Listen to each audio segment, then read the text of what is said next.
Assalamualaikum warahmatullahi wabarakatuh. Hai, saya Gina Habitul Hikmah. Di sini saya akan menjelaskan tentang periode dakwah Islam dari masa ke masa, dari masa Rasulullah SAW sampai pada masa ini yaitu modern. Dan dari masa para khalifah dan masa Bani Umayyah dan Bani Abbasiyah, serta sejarah datangnya Islam ke Indonesia. Sejarah perkembangan Islam pada masa Rasulullah SAW. Nabi Muhammad SAW lahir pada hari Senin pada 20 April 571 Masehi tahun Gajah. Ia berasal dari kalangan bangsawan Quraisy dari Bani Hasyim. Ayahnya Abdullah bin Abdul Muthalib dan ibunya Aminah binti Wahab. Garis nasab ayah dan ibunya bertemu pada Kilab bin Murrah. Apabila ditarik dari ke atas, silsilah keturunannya beliau baik dari ayah maupun ibunya sampai kepada Nabi Ismail alaihissalam dan Nabi Ibrahim alaihissalam. Dakwah Nabi Muhammad SAW dapat dibagi menjadi dua periode penting. Pertama, periode Mekah dan periode Madinah. Periode Mekah selama 13 tahun dan periode Madinah selama 10 tahun. Di mana setiap periode memiliki karakteristik masing-masing. Dakwah Rasulullah SAW dimulai sejak turunnya wahyu pertama, yaitu surah Al-Alaq ayat 1 sampai 5 yang merupakan pengangkatan beliau sebagai Rasulullah dan Nabi terakhir. Dan setelah wahyu pertama itu datang, terputuslah wahyu selama kurun waktu 2 tahun lamanya. Kemudian Jibril datang untuk membawa wahyu yang kedua, yaitu surah Al-Mudaththir ayat 1 sampai 7. Dengan turunnya wahyu yang kedua, maka Rasulullah sudah mulai wajib menyampaikan dakwahnya. Pertama, saya akan membahas periode Mekah. Periode Mekah ialah dakwah perjalanan Nabi ketika berada di Mekah. Ketika ini juga disebut pembinaan kerajaan Allah dalam hati manusia, yang dimana Rasulullah berdakwah di Mekah selama 12 tahun, 5 bulan dan 13 hari. Dakwah Nabi pertama-tama dilakukan secara sembunyi-sembunyi yang dalam keluarganya, yang diterima oleh istrinya Khadijah, anak pamannya Ali, anak angkatnya Zaid bin Haris, dan sahabat dekatnya Abu Bakar. Dakwah ini berlangsung secara sembunyi-sembunyi, berlangsung selama 3 tahun. Dan kedua, dakwah secara terang-terangan, yang dimana dakwah ketika keturunnya wahyu Allah surah Al-Hijr ayat 94. Pada masa ini Rasulullah SAW mulai berdakwah kepada semua kalangan masyarakat yang ada di Mekah, bahkan kepada orang-orang yang datang berkunjung ke Mekah. Selanjutnya pada periode Madinah. Periode ini disebut periode pembinaan kerajaan Allah pada hati manusia. Periode ini merupakan periode pembentukan masyarakat dalam ajaran-ajaran Islam, meskipun terdapat warga yang non-muslim. Pertama, hijrah sebagai strategi dakwah. Rasulullah SAW memutuskan hijrah ke Madinah setelah kaum Quraisy semakin mengancam keselamatan kaum muslimin. Mereka mengepung kediaman Rasulullah untuk membunuh beliau, tetapi usaha mereka tidak berhasil karena Allah menyelamatkan beliau. Pada malam hari Kamis tanggal 1 Rabiul Awal tanggal 1 Hijriah, Rasulullah meninggalkan Mekah. Hampir 2 bulan sebelumnya Rasulullah sudah mempersiapkan markas dakwah untuk pindah ke Madinah. Peristiwa hijrah ini dinamakan peristiwa hijrah ini sudah tertera dalam atau diabadikan dalam Al-Quran surah At-Taubah ayat 4. Bertepatan tanggal 12 Rabiul Awal tanggal 1 Hijriah atau 16 September 662 Masehi, Rasulullah SAW sampai di Kuba, 2 mil dari Yasrib. Rasulullah SAW membangun Masjid Kuba, yaitu sebuah masjid yang pertama kali dibangun oleh Rasulullah, yang dibangun yang dibangun atas takwa. Menurut Syekh Muhammad Al-Qudairi, Rasulullah berdakwah di Madinah selama 9 tahun 9 bulan 9 hari. Materi dakwah pada periode Madinah ini membahas tentang masalah kemasyarakatan dan kenegaraan. Ayat Al-Quran yang diturunkan juga berdasarkan masalah-masalah tersebut. Pada periode ini, hasil dari dakwah Nabi SAW pada periode Madinah ini ada 3. Yang pertama, hijrah sebagai strategi dakwah. Kedua, piagam Madinah sebagai manifesto politik. Yang ketiga, persaudaraan Muhajirin dan Ansor. Yang pertama, hijrah sebagai strategi dakwah. Rasulullah SAW memutuskan hijrah ke Madinah setelah kaum Quraisy semakin mengekang keselamatan kaum muslimin. Maka Rasulullah SAW pada malam 1 hijrah itu meninggalkan Mekah. Yang kedua, piagam Madinah sebagai manifesto politik. Rasulullah telah memproklamasikan negara Islam pada tanggal 16 Rabiul Awal tanggal 1 Hijriah, bertepatan pada 20 September 622 Masehi yang beribu kota di Madinah. Setelah Rasulullah menyusun pemerintahan, dikeluarkan piagam Madinah sebagai manifesto politik pertama dalam Islam. Piagam ini mengikat kaum muslimin, kaum Yahudi, kaum kafir lainnya. Dengan diproklamasikannya piagam Madinah ini, Rasulullah telah berhasil menyatukan seluruh penduduk Madinah yang berbeda agama, keturunan untuk membahas. Yang ketiga, ada persaudaraan Muhajirin dan Ansor. Pada dakwah periode Madinah ini, ukhuwah Islamiyah tercipta. Hal ini seperti yang dinyatakan oleh Rasulullah. Allah Subhanahu wa taala berfirman dalam Quran surah Al-Hujurat, yang artinya sesungguhnya orang-orang mukmin itu bersaudara. Dengan hal itu, damaikanlah antara kedua saudaramu yang berselisih dan bertawakallah kepada Allah dan engkau akan mendapat rahmat.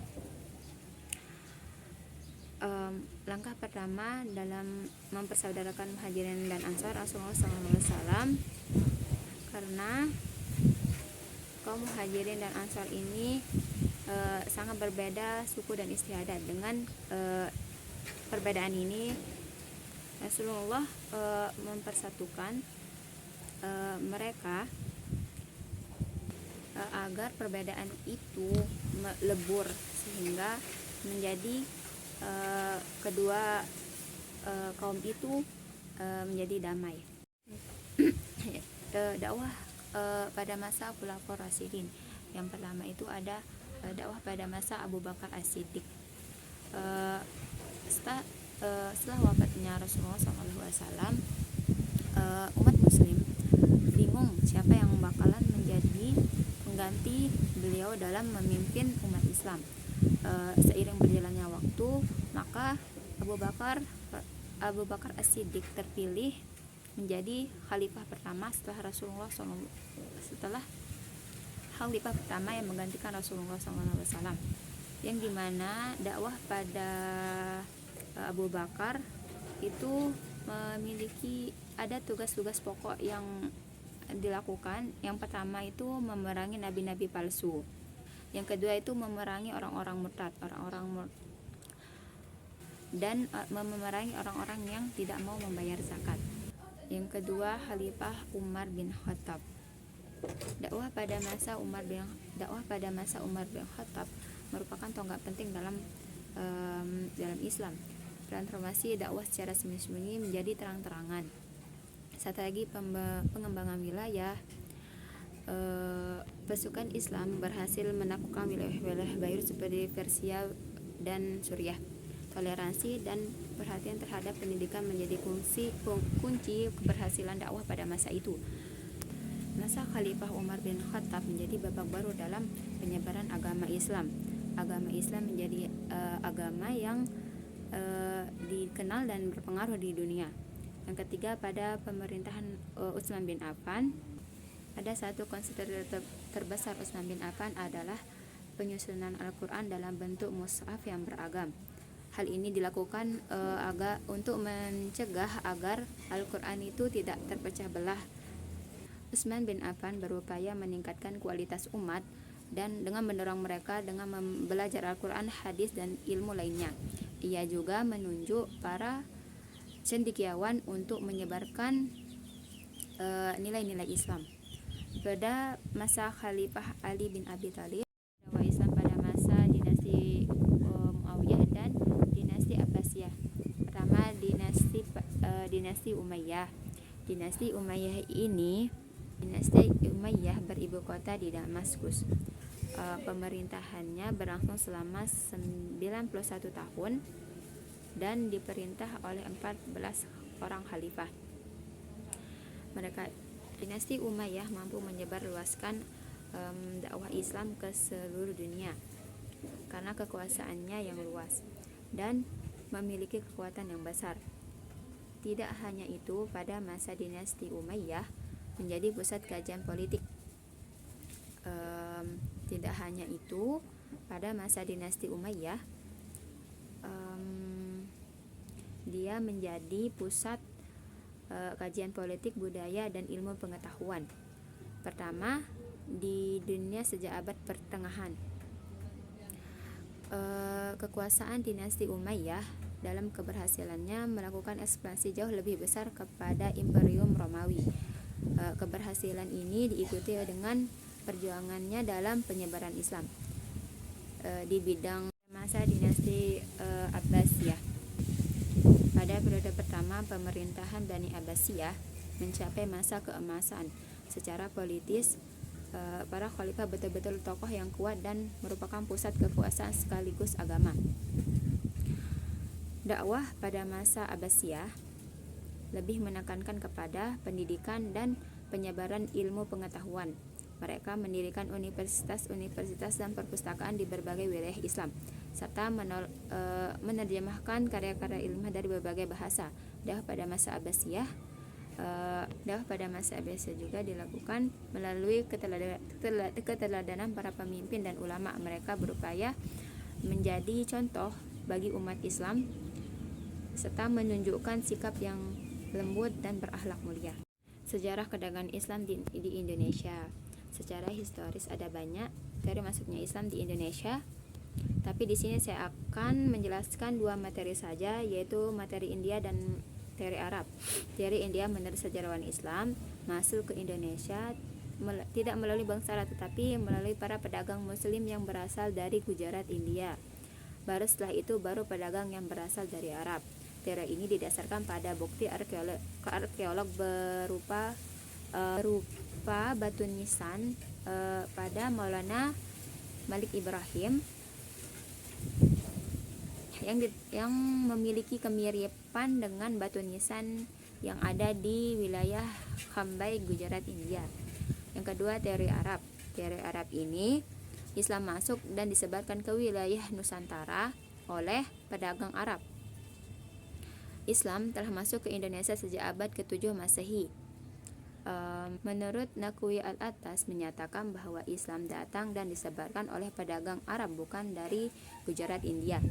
Nah, dari sebagian teori yang saya terangkan tadi, para generasi awal tidak serta-merta mengajarkan Islam secara langsung, tetapi dengan cara yang bertahap-tahap, karena tradisi serta keyakinan lokal tidak begitu saja dihilangkan, bahkan dijadikan sebagai sarana media dakwah dalam menyebarkan agama Islam.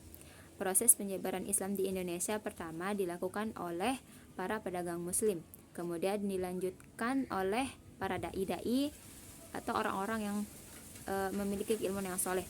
Para pedagang tersebut menetap di Indonesia dan sebagian dari mereka menikahi gadis-gadis lokal.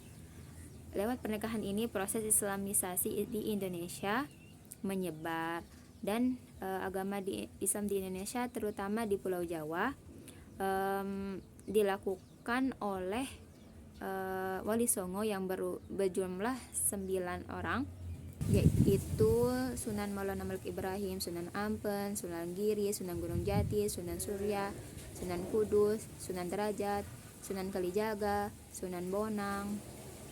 Mereka lah tokoh-tokoh yang berperan penting menyebarkan agama Islam di Nusantara, terutama di Pulau Jawa. Strategi dakwah yang dilakukan oleh Wali Songo secara umum yaitu dengan memanfaatkan kebudayaan penduduk lokal, seperti contohnya Sunan Bonang yang mengajarkan Islam dari gamelan, dan Sunan Kalijaga memanfaatkan wayang yang merupakan sebuah kesenian yang disukai oleh masyarakat Jawa. Dengan adanya strategi ini ternyata Islam dapat berkembang dengan pesat di Nusantara, dan setelah itu Islam di Indonesia semakin meluas ke berbagai wilayah lainnya. Islam pada masa modern. Masa modern ini sangat identik sekali dengan adanya penggunaan teknologi yang sangat canggih, terutama media sosial, karena sebagian besar masyarakat menghabiskan waktunya dengan bermain media sosial. Media sosial ini sering digunakan dari kalangan remaja, anak-anak, dan ibu-ibu, dan hampir semua kalangan yang ada.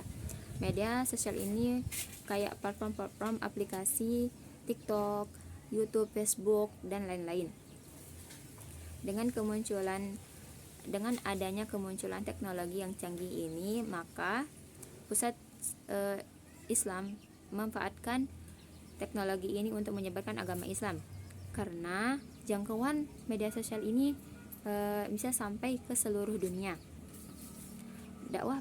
Karena dakwah pada awalnya sebatas pada lingkungannya saja, kini dengan adanya media sosial, dakwah dapat dinikmati oleh semua orang dari semua kalangan yang ada di dunia. Dan sebagian besar anak-anak muda ini memakai media sosial karena kita ketahui bahwa pemuda-pemuda pada merupakan